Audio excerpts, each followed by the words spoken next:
What's up, everyone? It's Power Pandemonium, and welcome back to another episode of the Royal Phoenix podcast. Today we have our guest Landoe Cray, who is our streamer of the month. How are you doing, man? Welcome. Thank you. I'm actually doing really good. Amazing. I'm doing really good. Thank you. So we're here, another stream, another quarantine-styled. Yeah. These podcasts has always been the idea of being in this room to another room. It has never been an idea to have people in the same spot.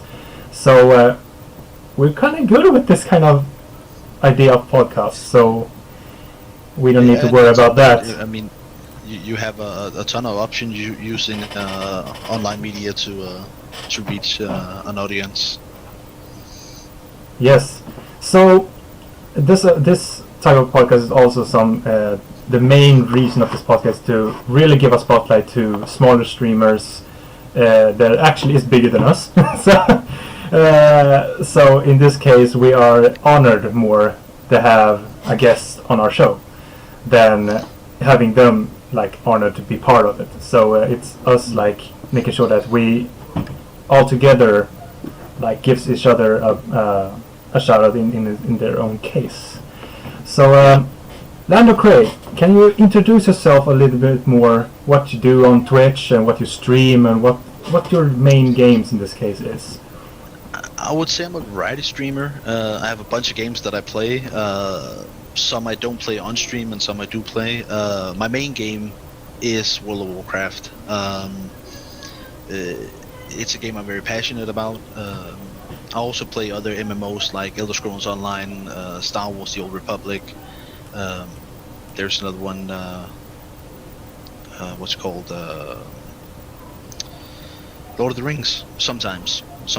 But I keep going back to stuff like Elder Scrolls and Star Wars because online gaming has had been introduced to me back in '95. So I guess that's my first love when it comes to gaming. And other than that, play League of Legends, Diablo, Ghost Recon, stuff like that. So there's no limit to what I'm playing and what I'm not playing. I'm willing to try most games because I'm a gamer. I'm not just I'm only this kind of gamer or only that kind of gamer. I'm ready to play most games and have a laugh, especially with friends. Great to hear. That's also a very interesting thing when it comes to streamers in this case of the smaller ones, and that they try everything, and they don't have to be judged because of it. The problem when you get a bigger status, let's say Ninja in this case, he is always going to be connected to Fortnite because that's where he's big from. When it comes to smaller streamers, there's always that we are the majority. Our variety because like you said, we're all gamers and it doesn't really have a genre in itself to say which type you are. Nah, and it's kind of fun because way back when I met my girlfriend, I actually met my girlfriend through World of Warcraft. We talked about what is a gamer.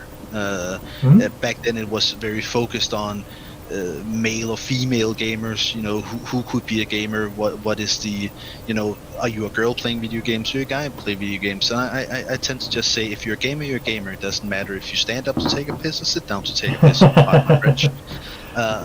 because you shouldn't be judged on your gender when it comes to gaming.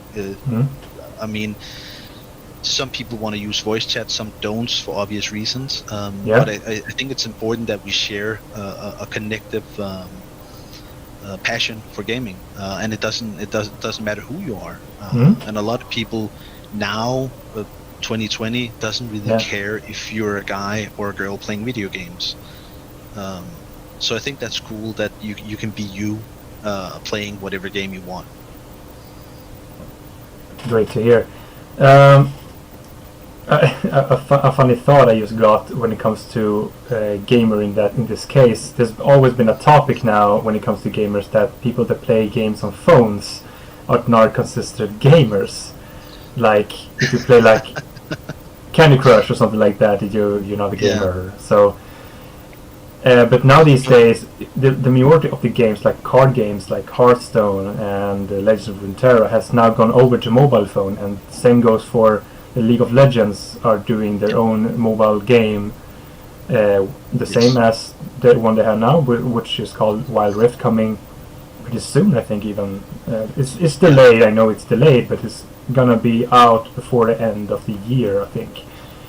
But it also gives a question of the funny debate of mobile gamers.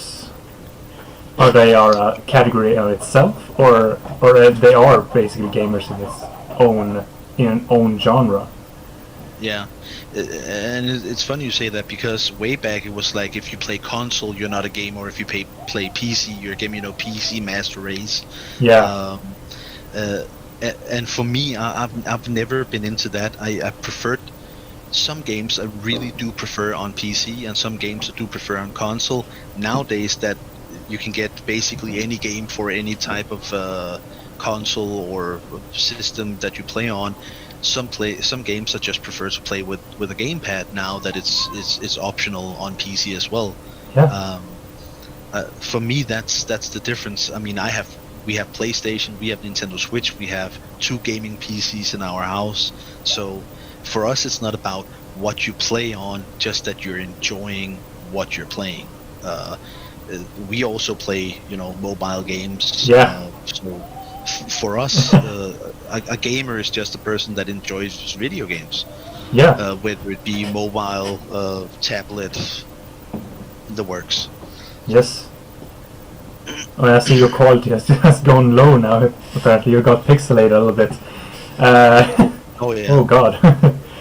It's like we have a mystery guest now. Well, when we're talking about the point of games that are actually going like multi-platforms, it's also like gives more people to join forces and play together as well. Which is now we go into that era now that games like Fortnite and games that are going to mobile phone and also available on PC and multiple consoles, people can join together and have fun together. And now when we have the COVID-19 pandemic, it's very important to have those kind of games that can bring people together even though we are far away. Yeah, I completely agree. And games that has been a console exclusive has now taken the opportunity to just branch out to other, like Death Stranding is now on PC, or is it now on PC? I think it's coming out. I don't know. It's coming to Steam at least, and it was a PlayStation exclusive. Back in the day, Crash Bandicoot was a PlayStation exclusive, if I remember correctly, and now he is multi-platform. Same goes for Sonic the Hedgehog, who was even a Sega exclusive. Now is doing the Olympics with Mario. The only franchise that is pretty like self-secluded, not including everyone, is unfortunately Nintendo. But in this day and age, I'm not gonna say next year, but in a couple of years, we might, not gonna be hopeful for that either, but we might even get maybe a Smash Bros on PC or another Mario game. But it just didn't we don't even know.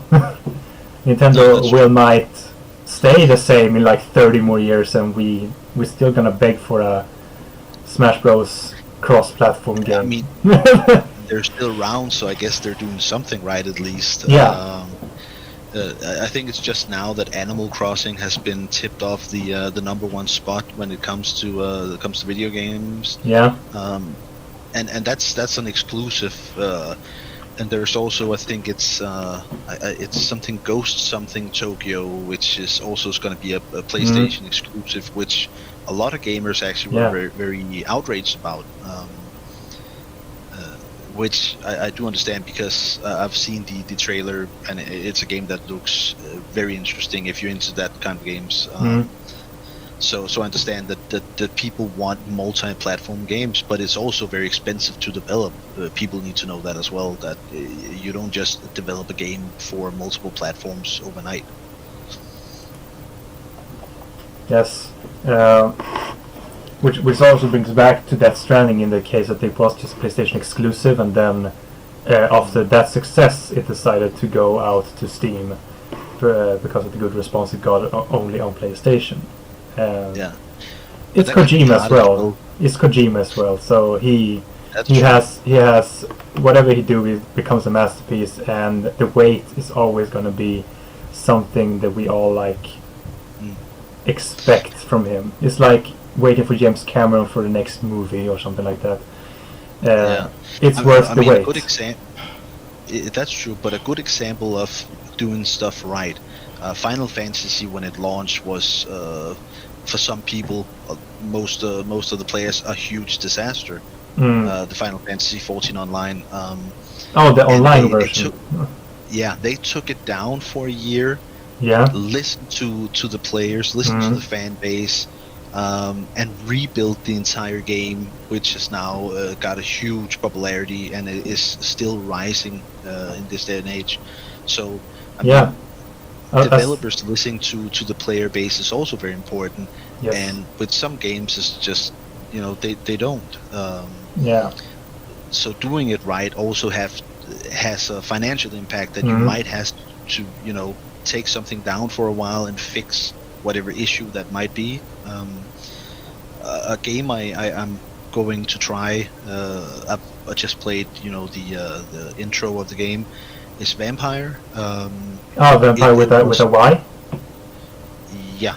Yeah, that one. Okay, I've seen the trailer for that one. It's pretty good. That was a console exclusive, and playing it on PC with mouse and keyboard. I understand why it's a console exclusive, because the movement with mouse and keyboard is horrendous. It is simply horrendous.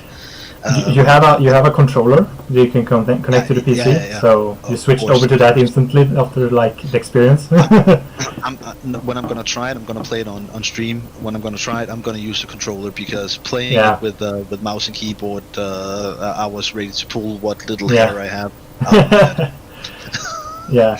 So some games just belongs steering wise on either console or PC.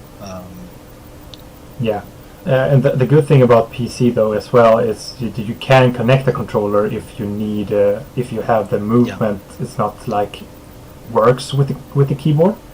That's different when you have a PC game going out to a console. If it doesn't work with the controller on the console, you won't gonna have a good experience. That's correct. Yeah. So how much have you streamed this month? Because we have a split host this month, because we were going to host you after the last podcast, but you had some technical difficulties. So we gave Murky the split host with you. So when he was streaming, we gave him a host, and when you were streaming, the host goes to you, and it just depended who was live and stuff like that. So I can't remember how many days it was. I think it's 4 or 5, but we had some issues in the family with a person going to the hospital, among others. I saw the last stream. My thoughts go to your family. I hope. Thank you very much. The person gets well. It's going the right direction. She's home from the hospital, but it's I have 2 kids. One is 5 months old, so you have to put a lot of time into that. So we have she's turning 6 next month. So you have to balance both gaming, family life, and it can be difficult when you want to stream, because sometimes I stream in the afternoon with my daughter playing Fortnite. I only play Fortnite with her, and she really wants to stream so people can see us play, which is kind of hilarious. She don't want to be on camera, but that's also understandable as well. So but she comes over and say hi, and she really enjoys when people say hi back. But I had a few streams, put in some long hours, and got bunch of new subscriptions and what do you call it, followers as well. Yeah. Which I'm very grateful for my little platform or my little corner of Twitch. I feel like I'm less of a spec, so every time I get a sub, I wouldn't say crying, but inside it's like I don't know how to thank these people enough. It's a humble experience, I can imagine. Very much, yes. Very much. I have never on any account being a partner or something like that, so I never experienced the subscription experience yet, but one day might have that experience myself. My goal with this channel is basically give you guys some meet new people, basically. I have now met. Activity is also important on platforms like this. Whether I've had people recommending me hosting, if I have like 10 or 15 viewers, host big streamers, because that at some point that might get back to you. Yeah. But mainly I host people I know or people that plays the same games as me, so the viewers I have that comes in to see, let's say I play Star Wars The Old Republic, these people probably don't want to sit and watch someone playing World of Warcraft. So I try to find people within the Star Wars community and pass it on. So even though I want to pass it on to my friends, sometimes I pass up the opportunity to host friends for other people playing the same game, so the viewers that comes in gets the same experience as they were watching. But mainly I try to keep it within the community I'm in and send on to the guys, which is also in the channel I can see here. So it's difficult that when you have it's grown to quite a large community, so you can't host everybody, but you want to give a host here and there, so sometimes there's much between a host for someone, and I kind of feel bad because I feel like I don't give everyone that has helped me to where I am now enough attention. If that makes sense. It was a difficult decision to decide on this channel as well, to aim for one streamer a month, but also make sure that the ones we have hosted before are welcome to join the podcast in the future, as well as a bonus guest if they have the time that we are going to make the podcast next time. So the goal is to basically be like 4 people at once, but the focus is always have me and a guest, which is the streamer of the month, and have that person as a focus, but also invite the ones who's been part of the podcast before as an extra voice to maybe make a longer podcast as well. So the podcast always, the goal for the podcast is to reach an hour at least. So it actually gets to become a podcast in our perspective. I have all the time in the world. Now the kids are sleeping, and that's also the decision with the people we are having as a guest. They decide which day on the last week of the month we're going to do the podcast as well, and also the time, because I'm fun employed. So I can stream. I'm fun employed. I don't have any income when it comes to streaming, but I love to do it because it's fun, and I love to meet new people and have a big interest when it comes to games, and also we can talk shit on small things, but it's not the reason about it. It's just to give the person the spotlight they deserve. That's the goal of the stream, the podcast itself. So the title we have today is a Sleep Well Mixer. Yes. I did my last stream yesterday on Mixer. When I stream on my own account, I use restream.io, which means that I stream on multiple platforms at once. And yesterday was the last time I had Mixer connected with that account. So when I stream multi-platforms in the future, I'm not going to use Mixer at all, because they're not going to be here in about a month. And I don't stream that often either. Come again? Are you going to go to Facebook Gaming as well then? Hell no! Hell no! Dude, nothing against Facebook gaming. I follow Zero and Disguised Toast over there, but that's the only people I actually follow over there. So, but I feel like the problem I have with the website Restream.io is that you have to upgrade your account, which is you need to pay to make your like page available to stream on. You can stream on your personal account, but that's what I don't want to do that. Okay. I'm not gonna do that. So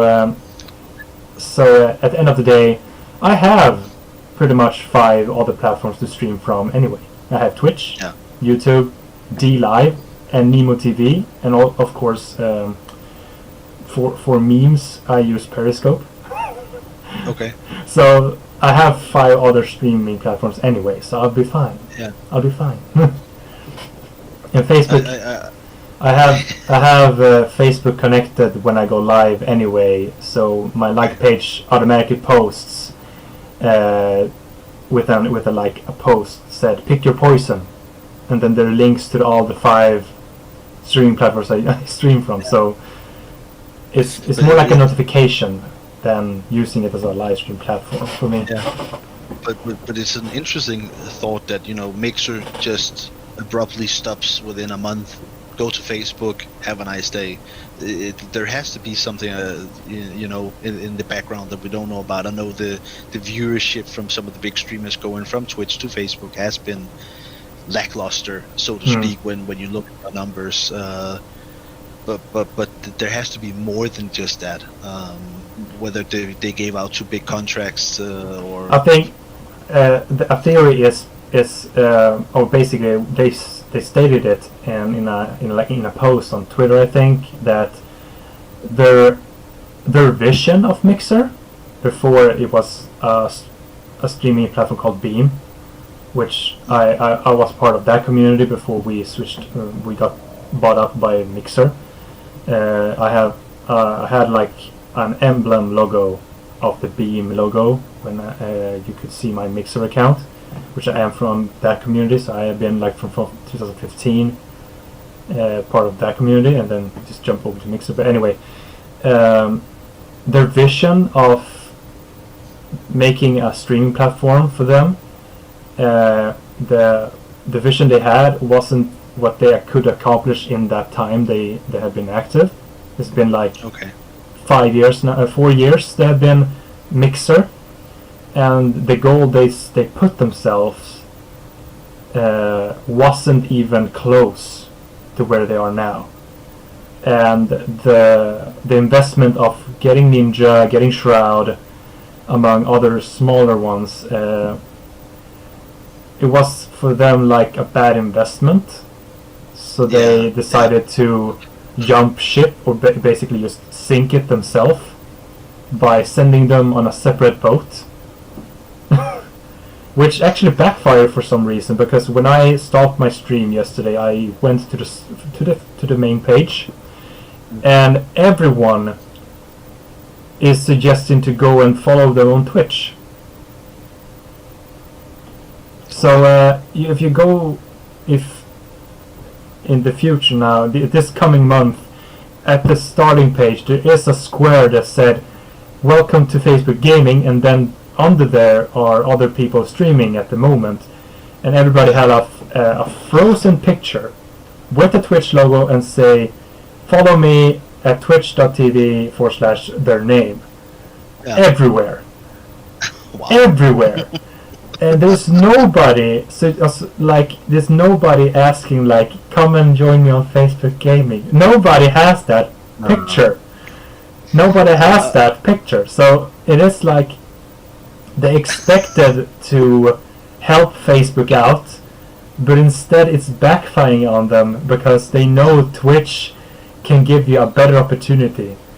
Because you need to be a partner as well on Mixer to get a spot on Facebook Gaming. That's why I'm not even moving over there either as well, because I'm not even a partner on Mixer. But it's also, when I look at the platform that Facebook has for gaming, I think it's very bare. when I look at it and try to, I'm following a guy that plays Fortnite because he's very good at it and he's good at explaining what he's doing, so I could try and learn to play with my daughter. But when I look at him play, the way it's set up is just, pardon my French, but it's a clusterfuck. Oh God. You got like the main screen on top, and you got a picture of him at the bottom, and another picture of just, chat and some random stuff. It doesn't really make sense. Where when you look at Twitch, you got the main screen, you got the chat, and people you follow, and you can remove that. Here, if you want to have this guy in the picture, you need to have, the three small screens. Well, one big and two small, but it's just. It's a no thank you from me, at least watching that. I think it gets too confusing. Hold on just a second. Yeah, sure.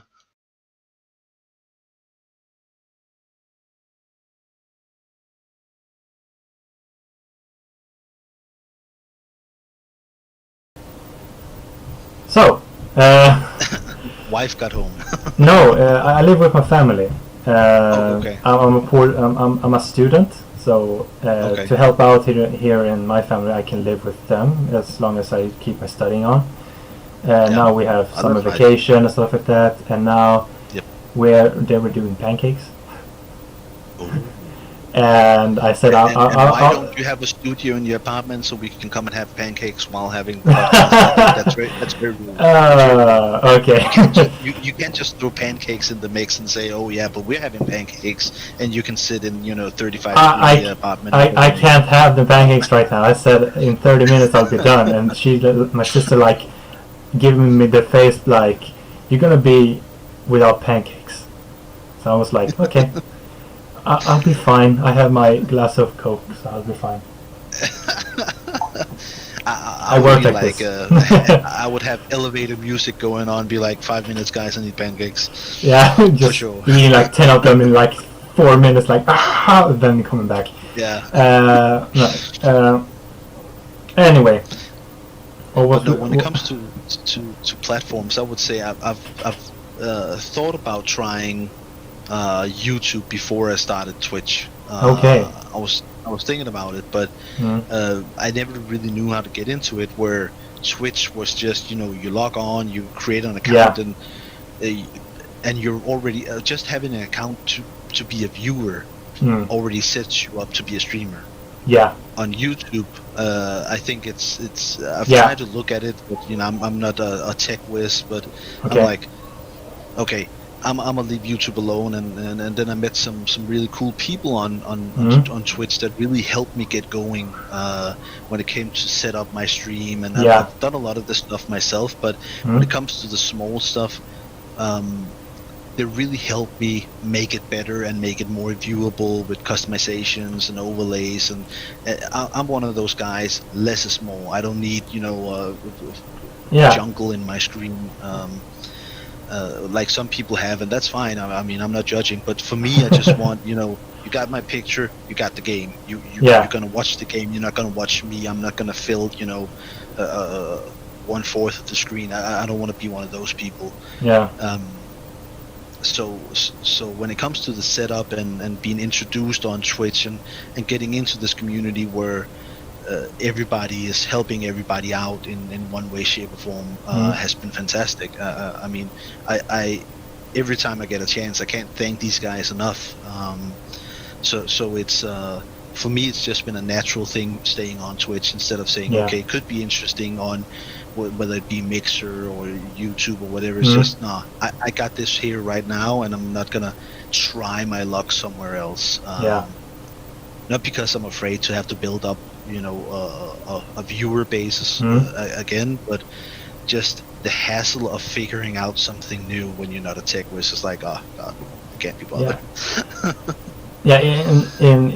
In my perspective, when I the thing about YouTube is basically that it is a video uploading platform from the beginning. It's like you present yourself, you get the channel, you get the administrator.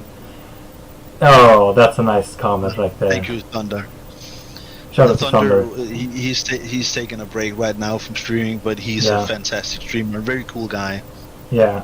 But just a heads up, if you go into Need for Speed Heat and Yeah. he's there, stay away. He drives like a maniac. Oh, okay. Like I said about YouTube, so YouTube, what? So YouTube has like a plugin when it comes to streaming. Yeah. So it leaves you. Feels bad, man. Oh, I don't know why I have bad as censored. Okay, now we know.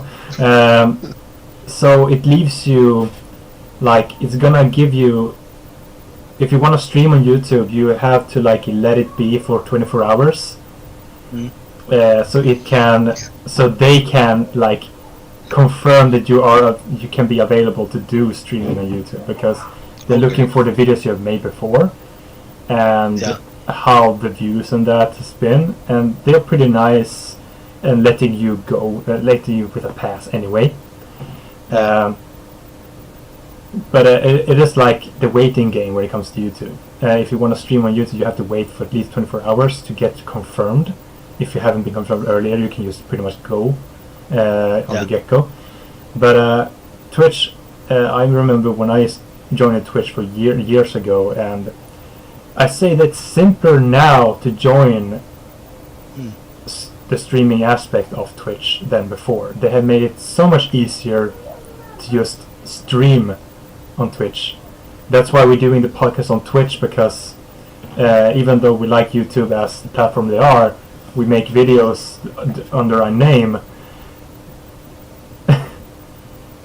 Wow, you guys hated me more with desync. I'm just fast, and then you don't see me and feel bad about it. The full text doesn't even show in the chat, but I read it for you. So when it comes to other platforms of streaming, they have the same idea that Twitch has, that you need a key and you're good to go. YouTube is another way around, that you have to wait for at least a day, which is just like, why? That's kind of weird. Yeah, and they did YouTube Gaming, and it just became a shit show that as well. Like, nobody wanted it. They just wanted YouTube to be two things at once. They did a good job with music, but they still have a lot to work to do when it comes to gaming. Now that gaming itself has fallen down a cliff, and everybody is joining Twitch for streaming. Like, the only ones that I know that stream on YouTube is the ones that are pretty much paid to work there, like Landoe Cray or the 100 Thieves team, if we can say so. But I think Xfire also had a platform at one point that you could see on their page or something like that. I heard about that. How it was. But that's way back. Way back. Yeah. Way gone now. But no, I think when it comes to YouTube, with the new takes they have on how you have to behave on the platform and how you can't say certain things or use certain words or you be demonetized and whatnot. I think that's also what stops a lot of people from coming there when it comes to not only making videos but also gaming in general. When I see some videos on there, they exchange certain words because if they don't, they will get demonetized, and that's a hindrance. I mean, freedom of speech wherever you live. Of course, you have to, some words you have to just don't use. Be careful. When it comes to just generalization, when it comes to just speaking that, saying pardon me, but shit and fuck. Some people would censor themselves from saying that. Because they're afraid of being demonetized, and if I sit on Twitch, I can say that as loudly as I want, not loud enough that I wake my family, or else my girlfriend's gonna kick my ass. Respect to the ones. But I think that's a hindrance when it comes to platforms, that they want to censor people from saying certain words. Just in general, and I think that's bad. I think that's very bad. But there's been some people behind the scenes that has, prompted how you should, I wouldn't say act, but be on certain platforms. Yeah. No, that's a very interesting topic as well when it comes to being yourself on camera, not Twitch, or like live streaming as a genre in full. Really shows the people who you actually are, and really like encourage you to try to be yourself, even though we can't show you the worst sometimes, like a flying cat or something. Yeet. But it really shows you how it really can show that there's no like nobody's is the same. Everybody's different when it comes to acting. Yeah. I would say I try to keep as much as me on stream. I grew up in some rough places. Let's call it that. Same here. Be nice to, Same here. To be nice to the people that still live there that I know. Yeah. But you learn to speak in a certain way, and I've always spoke like that. I'm really, now that I have kids, I'm trying to hold back my language, because they are a bit more really, family friendly. Yes, and I have a really foul mouth. And my daughter is taking, the big one is taking so much from me when she talks, and I'm like, oh, that's on me. Yeah. And my girlfriend is like, did you hear her? Yep. And I can't really be mad, because that's how I speak. Yeah. And even when I stream, I'm trying to tone it down just a little bit, because I say fuck so many times. And now you're like, nah, you're not. Just to show how much I say it. One day when I took my daughter to kindergarten, which is 1.8 kilometers away, so not very far, she was very loudly saying fuck from our door to the kindergarten, so loud that people on the other side of the street could hear her and was looking at her. I'm like, okay, that's me. That's on me. Yep. So I'm trying to tone it down, but the real version of myself, that's what I try to portray as much. I don't want to be one of those characters. Of course, I make funny faces, and trying to change my voice a little bit, whatever I do. But still, I try to be as much as myself and authentic as possible, without sounding too corny, of course. Because I think that's the best. You being you. I mean, that gives people a better picture of who you are, instead of trying to pretend to be something you're not. That's more than the truth, and that's also something important for everyone who wants to be a streamer. That be yourself, but don't try to be someone else. It's like there is a community for everybody. Everybody's welcome to be part of a community, and you can make one your own. And also join communities as well, because everybody has same interests, and some people have different interests. So there's no like you're not really alone when it comes to streaming. No, it's about finding like-minded people. Yeah, exactly. And the easiest way is to be yourself. Yeah. And I think it's a huge issue with when you look at a lot of streamers has linked their Instagram and their Twitter and their whatnot, and whether it being pictures of themselves or their political statement or whatever statement they're trying to make, trying to be this righteous person and see me, look at me, notice me. Everybody wants to be seen. I told myself, because I'm not one of those social media users or abusers. All right. So I've realized that during the beginning of the month that you don't have an Instagram account or anything connected on your Twitch. I actually do, but I don't have it connected because I'm a very private person. And that's also something you have to respect as well, because people that are streamers, they sometimes just want to be a streamer, not anything else. Yeah. I just want to be me, and the reason I stream is not trying to be, I need to be like Ninja and make $10 million. If I could, hell yes I would. Of 10. course, I mean, I would lie if I said I didn't want. 10 is not enough for Ninja. He got 30 million when he got released on Mixer. So I think he has some like higher standards than just 10. Shroud got 10, but Ninja got 30 million. I like, what? To be released. That's the funny thing. To be released from Mixer. Yeah, but I think what I told myself at the beginning, do this to share your passion for gaming, whether it be Star Wars or World of Warcraft, you know, and if you can help someone get going in a certain game, that would be awesome, because I really, especially in my World of Warcraft career, so to speak, I've tried to, you know, being the guildless guy, and I'm trying to be in a World 25 guild way back in the day, so I've been around. But one thing I really enjoyed in World of Warcraft when I met new people and could help them. So share my passion for maybe one certain game, but if not more games.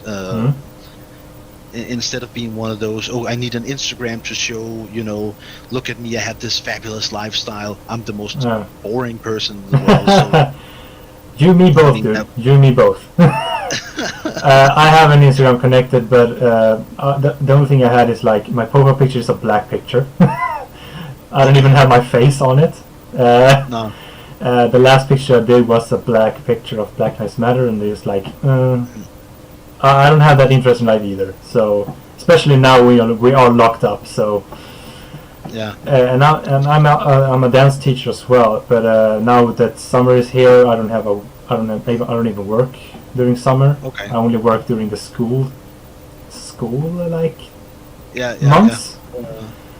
So my daughter is actually attending dance class at her school, and they just started summer vacation as well. So so the only thing I have basically is me, my PC, and a bunch of videos to edit, because I love to edit videos.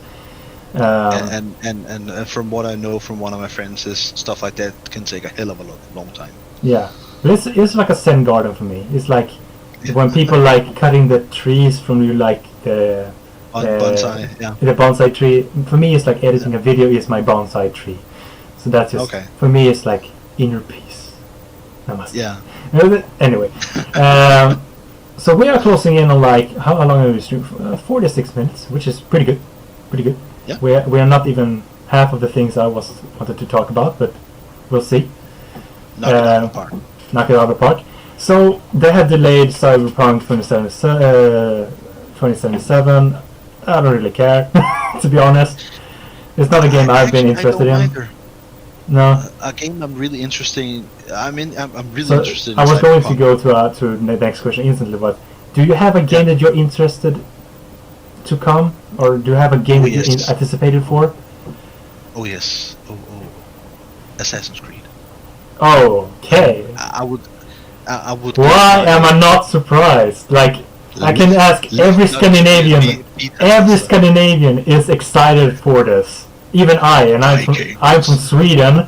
I'm not even near a Viking, but I'm Swedish, and I'm really happy for that game to come out as soon as possible. The question for me is, if your passport is Swedish, then you're a Viking. The end.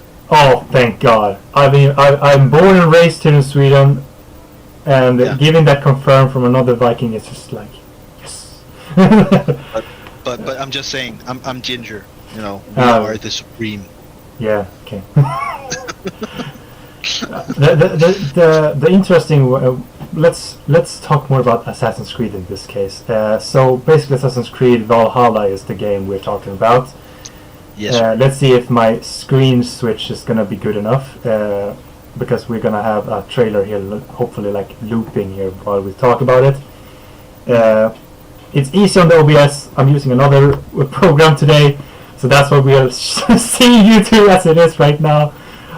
We talked shit about it before, but I'm sorry. That's the only way we can see this trailer. So we're gonna have the trailer rolling in the background while we talk about it a little bit more. So Assassin's Creed. Ragnarok is not the name. God damn, what? What are you talking about? Valhalla. Oh, and now that moves as well. That's not good. What? Okay, screw that. God damn it. I accidentally deleted the screen. Alright, so Assassin's Creed Valhalla, the Viking game, people have... Like, Assassin's Creed, we are expecting to get a new game from them for like less than a year. So they're always going to drop a new Assassin's Creed anyway. Yeah. But the Viking story, it is exciting for us at least. Yeah, I think it's interesting because there's many ways they could have gone. I mean, they could have gone the ancient Eastern Asia with a lot of people talk China or Japan. They have one of the stories I heard, at least at the beginning, from when they talked about they're making a new game. A lot of people were saying that we're gonna get some East Asian game with Chinese or Japanese backstories. The samurais in this case, maybe. Yes. The thing is, they have made Assassin's Creed China, which is a platform version, which I actually enjoy to play.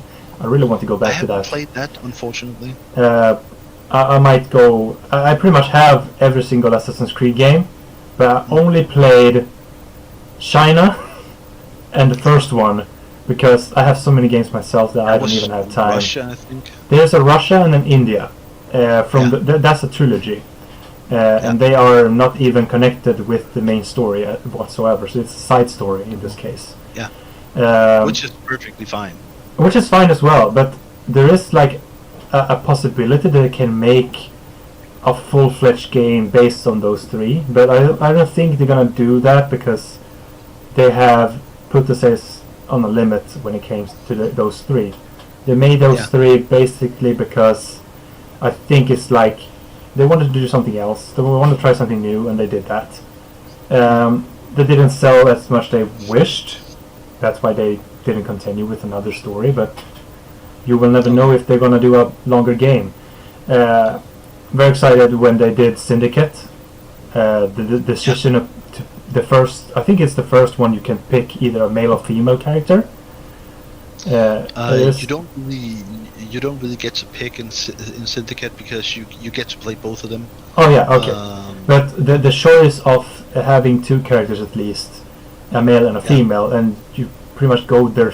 They are brothers and sisters, but they have like different stories, I think. Yeah, that's correct. Yeah. And you can, I don't know if you can switch between them. You can, right? What is it? Some stories you can choose to play who you want, and some stories you have to play as a given character. Okay. I got it for free on Epic Game Store, so okay. So I haven't even tried it yet, but I'm really excited for that one because I really like games that are like connected to like England. Yeah. Like London or like the English. Like history-wise, they have a very interesting history to make games in. Yes. So I completely agree. Yeah, and that's also interesting when it comes to Valhalla because we are in Norway or something first, where we have our village, and then we go into England and wreak some havoc. So I like the idea of having the journey of getting there to England and being that part of that story. There's not many games really focusing on that time of the Viking years. It's always been like at home in like the Scandinavian countries, and that's it. Not really been focused on the story of invading England. That's true, but there's also not a lot of games that covers the Viking era. I mean, when we look at it, that's true as well. It's really bloody. And there was a point where the Viking Empire, so to speak, were larger than the Roman Empire. Yeah. Which is kind of scary to think that this is a bloodthirsty berserkers in boats. And you look at you got the Roman army, which is with all kind of siege weapons and whatnot, and we took and I'm saying Scandinavia, it's more than one country. Yeah. We took a huge chunk of the world and claimed, mainly just because we could. I mean, a lot of people couldn't withstand the way the Vikings fought back then, which is and it's also fun to think about. yeah, they were very primitive compared to some of the nations they invaded. Yeah, it was like no mercy as well when it came to like visiting other countries. Like, we like gold. Can we get that? Maybe we can make a nice sword about with it. So we'll take it. Oh, you wanna fight for it? No problem, brother. Give me my axe. Brother, give me my another one. Give me a beer. It's like, and the way they also like the religion and like the Odin, Thor, the way they honor their gods as well. It's just interesting to see. Hopefully, and they will mention those gods in Valhalla. Hopefully, and it could be a very good like. Because Assassin's Creed, the thing what I like about that franchise is they're really focusing on history, even though storytelling is very huge in the game. They do some small details when it comes to some stories because there has to be something unique about the game, like a plot twist or something like that. But they always try to stick to the actual story from the times before. Yeah. And that's what I like, and that's one of the things that really made me fall in love with the Assassin's Creed franchise. Where I think I played number 1 a little bit, and I was like, it's kind of weird to steer, and I was playing on a keyboard when I tried it first. The controller is way better when it comes to Assassin's Creed. Controller is way better. I switched over as well.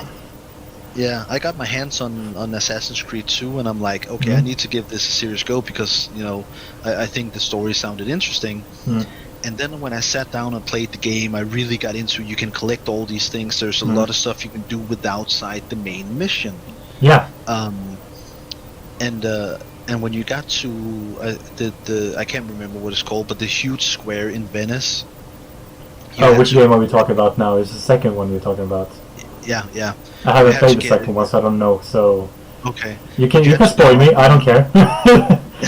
You had to come up on some rooftops, and I'm like, this looks familiar, and I went in, I googled the square in Venice where and even though it's it's smaller than what it looks like, they really did a number trying to depict it as close as to the original as possible, which I thought was so cool.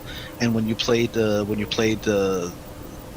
game when you came to Rome and the way it looks back then, and you can find pictures online that kind of similar to what they kept it in the game, so that the way they try to stay true to the actual history of the atmosphere world and what game exactly, I think was fantastic. And that's one of the things that really drew me into the game, where you have this cool story about a faction, the Templars. They did exist. They probably still do. Who knows? I'm not gonna try and we'll never know. And it's say a secret. They don't. You're assassins for a reason. But I mean, they took some real life stuff and put into a game and made it hugely interesting, and that created a huge buzz. Some games were not as successful as others. Yeah, that's fine. True. But the way they depict the games, trying to be as true to the the history of the given era, I think that's a huge thing to do in a game, trying to build in a story that matches this time period. I can totally agree with you with that. So I have also tried, I forgot to mention, the first game I bought was Assassin's Creed Unity. The reason was because me and my friend wanted to play together, and that was the first time you actually could play together in Assassin's Creed. Problem though is my PC was garbage, and the hair became like Pocahontas without any control. But the coolest thing that happened when I played the story is the beginning of the game, after the tutorial-ish tutorial, you can say it was still a tutorial in this case.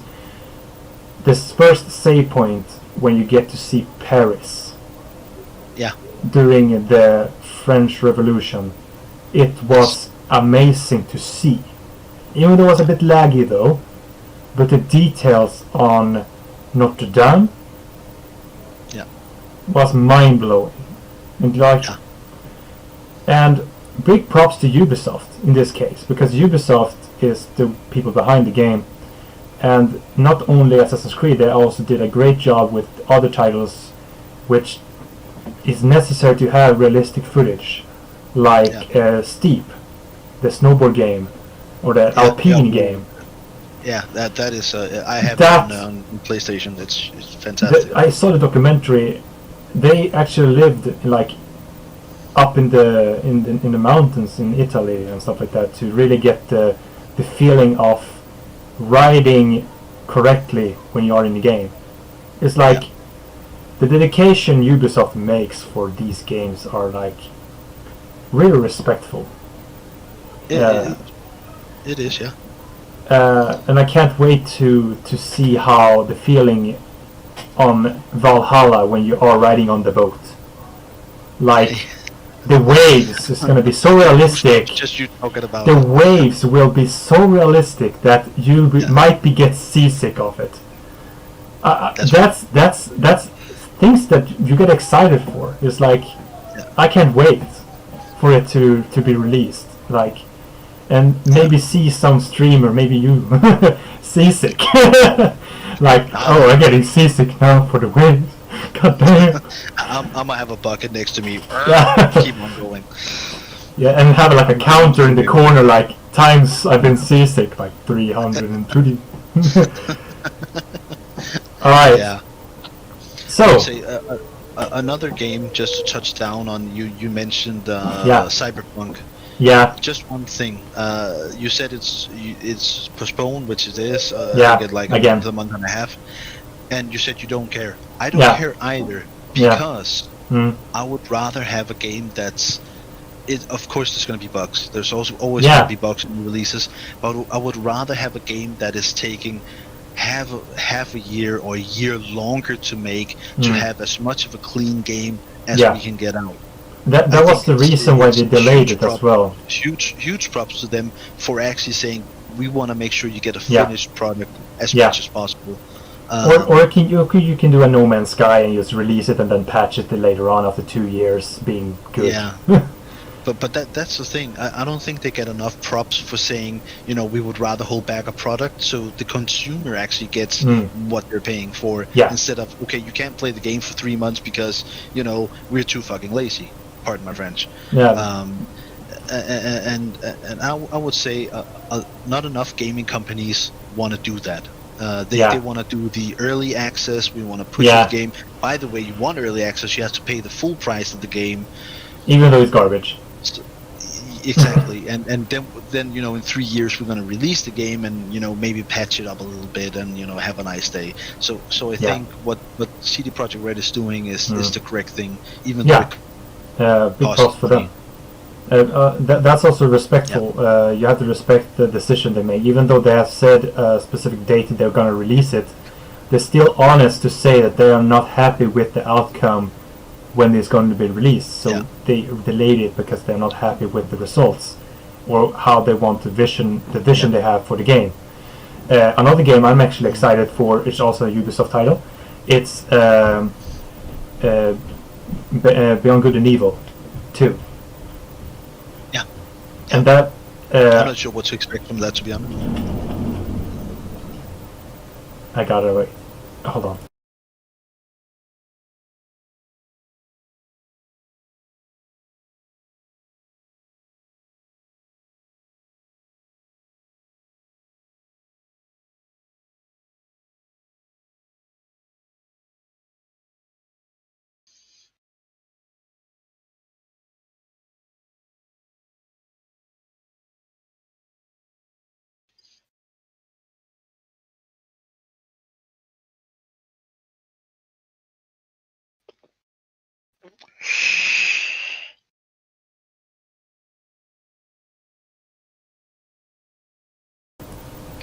Don't forget the clip. Don't forget the clip. No, don't do that, please. We have reached the 1 hour mark, so we can pretty much just round up the episode. And pretty much that. Thank you so much, Landoe, for being part of the episode of the Royal Things podcast. You're more than welcome to join on the next one or in the future one, whenever you feel like it. Or join us in the chat, like Viking is doing. Joining in. Of course. And I'm noticing all of you. I got you written down, Thunder and Viking.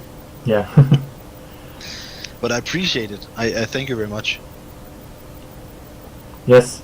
So, it's time for the time... Oh, god damn it. God damn it. Okay. It is time for you, Landoe, to give the next month's shout-out streamer. I haven't actually had the time because of the family issue we had here, unfortunately. So I haven't had the time to confer with anybody. Yes. But I think it was Murky that you co-hosted. Yeah. I think you should go with him if, of course, he wants to join. Yeah. That's a very good decision as well. I was thinking the same. If you didn't have any, we can pretty much give Murky the host of next month and give him the stream of the month as well. Yeah. Let's go with that. Unfortunately, like I said, I haven't had the time because of the past week here. Understandable. Has been extremely hectic. Yes, understandable. So, let's see if he's live though. And he is not online. That's great.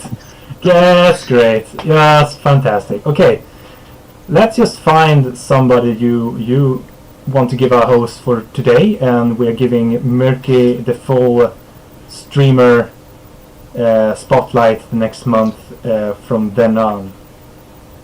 You know what? I have a bunch that are interesting, but there's a couple here right now that is streaming. They're streaming Apex Legend. They're called the Phoenix Combo.